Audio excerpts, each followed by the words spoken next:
And one of the great things about human species is that we have this remarkable organ, the brain. La tête dans le cerveau. Biologie, cervelle, synapses, neurosciences, physique. The human brain really is the most unique gift of our species. Avec Christophe Rodeau.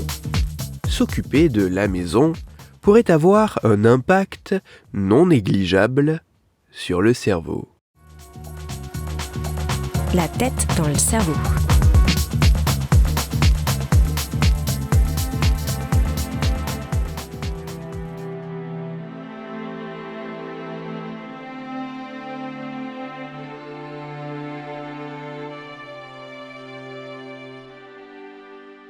S'il semble plutôt admis que l'activité physique, lors d'une pratique sportive, peut avoir de nombreux bénéfices sur le cerveau, il n'est pas toujours forcément évident de pouvoir réussir à pratiquer une telle activité. C'est notamment le cas en vieillissant. Mais, et si d'autres activités physiques que la pratique sportive pouvaient avoir un impact sur le cerveau ? Et si les banales tâches ménagères pouvaient avoir un impact sur le cerveau ?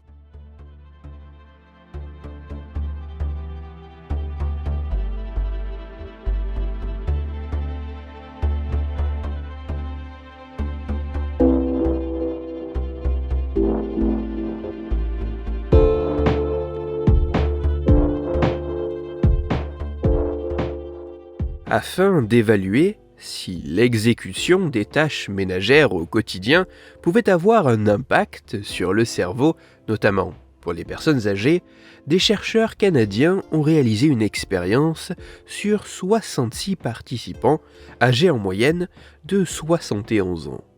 Lors de cette étude, les scientifiques ont fait passer à chaque volontaire un certain nombre de tests permettant notamment d'évaluer leur activité physique domestique. Ceci comprenant l'entretien ménager, la préparation des repas ou encore les achats domestiques. En plus de ces tests, les participants ont également passé un examen d'IRM structurel permettant de s'intéresser à l'anatomie fine de leur cerveau. En comparant la pratique de l'activité physique domestique avec l'anatomie du cerveau des volontaires, les chercheurs ont mis en évidence d'intéressantes corrélations.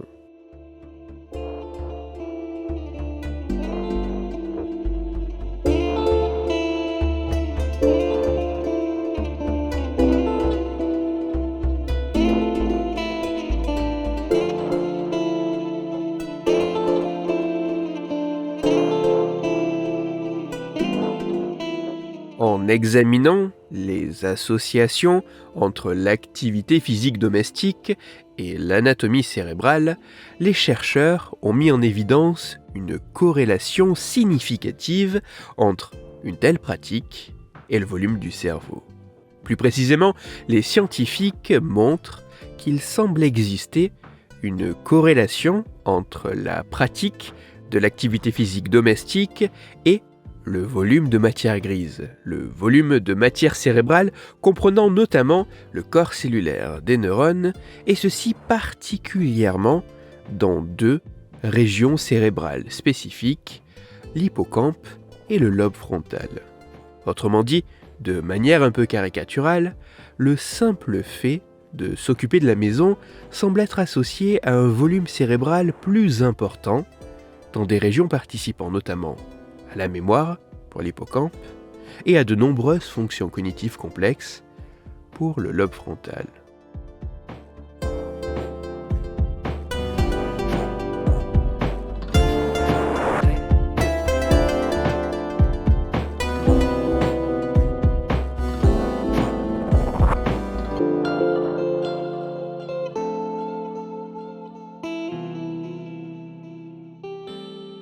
S'il semble assez admis que l'activité physique, liée à la pratique sportive, a de nombreux bénéfices pour le cerveau, il n'est pas forcément toujours évident de pouvoir conserver une telle pratique tout au long de la vie. Mais cette activité physique peut prendre une autre forme que la pratique sportive. En effet, même s'il faudra encore que de tels résultats soient retrouvés par d'autres chercheurs avant d'en tirer de grandes et plus larges conclusions, même si les mécanismes précis derrière ces corrélations obtenues par auto-évaluation sur un échantillon restreint sont encore incertains, et même si les effets observés ne semblent pas avoir d'impact direct sur les performances cognitives, il apparaît que plus l'activité physique domestique est importante et plus le volume cérébral de régions participant à la mémoire ou aux fonctions cognitives complexes le serait également. Ainsi, cuisiner, faire les courses, nettoyer la maison, ces petits actes du quotidien semblent apparaître loin d'être anodins pour le cerveau, notamment en vieillissant. Toutes les références scientifiques m'ayant servi à écrire cette chronique se trouveront sur mon site Cerveau en argot. Vous y retrouverez notamment l'article scientifique dont j'ai parlé pour, si vous le souhaitez, vous y plonger dans le détail. Afin d'approfondir la chronique d'aujourd'hui, je vous renvoie vers un article disponible gratuitement sur Internet, mais en anglais. Cet article a pour titre « Spending time on household chores may improve brain health ». Il est écrit par les rédacteurs de Eureka Alert et il est à lire sur le site eurekalert.org. Dans cette chronique, il a été question d'une activité que l'on pense à tort assez anodine et qui pourtant se révèle avoir un impact sur le cerveau. C'est pour cela que je vous renvoie à l'épisode numéro 104 de la tête dans le cerveau. Dans cet épisode, vous découvrirez ou redécouvrirez qu'en ayant grandi en jouant aux jeux vidéo Pokémon sur Game Boy, une partie assez spécifique du cerveau pourrait maintenant être dévolue au traitement de ces créatures. Pour parler du temps qui passe et de tâches ménagères, ou plus sérieusement, afin de discuter science et cerveau, vous pouvez me retrouver sur Twitter, @Christophe_Rodo, R-O-D-O, sur la page Facebook de la tête dans le cerveau et sur mon blog Cerveau en argot. Si vous avez des questions ou des sujets dont vous voudriez que je parle ou des retours à me partager, n'hésitez pas à me le faire savoir directement sur mon compte Twitter, sur la page Facebook ou par mail à l'adresse latettedanslecerveau@gmail.com.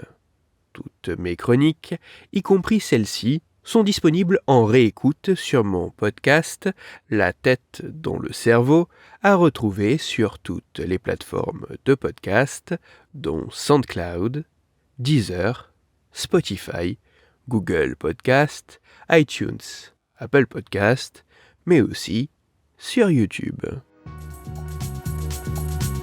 Christophe Rodo. La tête dans le cerveau.